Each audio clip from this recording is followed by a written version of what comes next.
Khatvei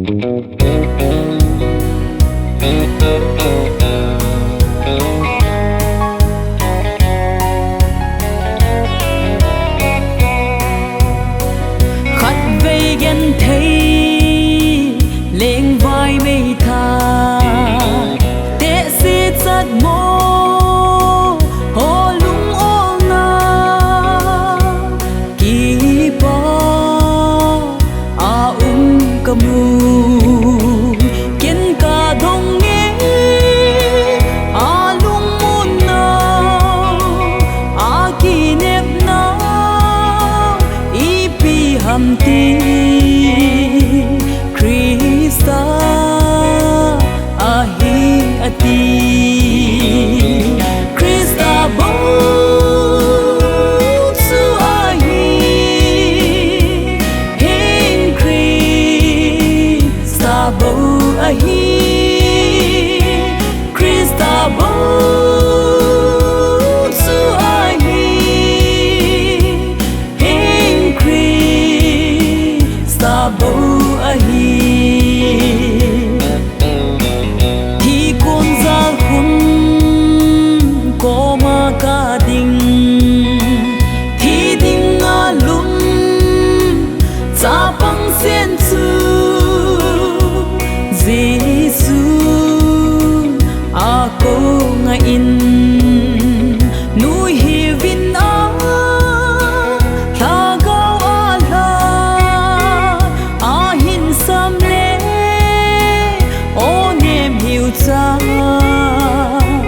CHRISTA bou ahi CHRISTA bou ahi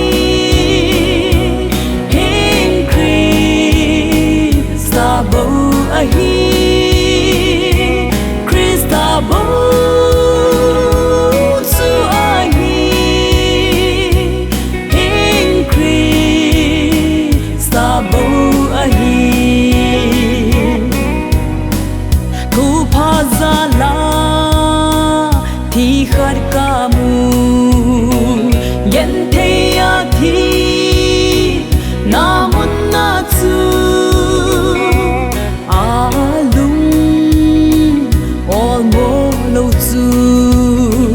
lungmuon kadonge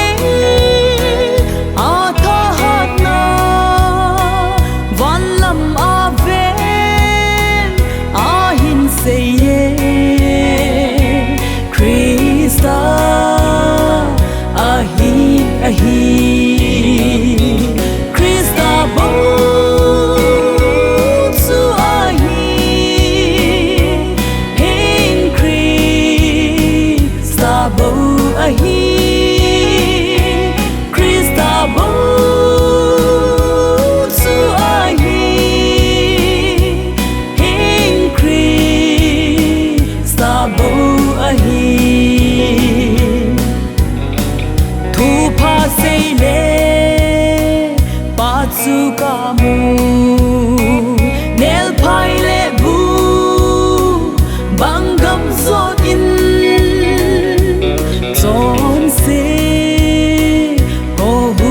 do din thina le gen theiging talo hin khole in angai lupo CHRISTA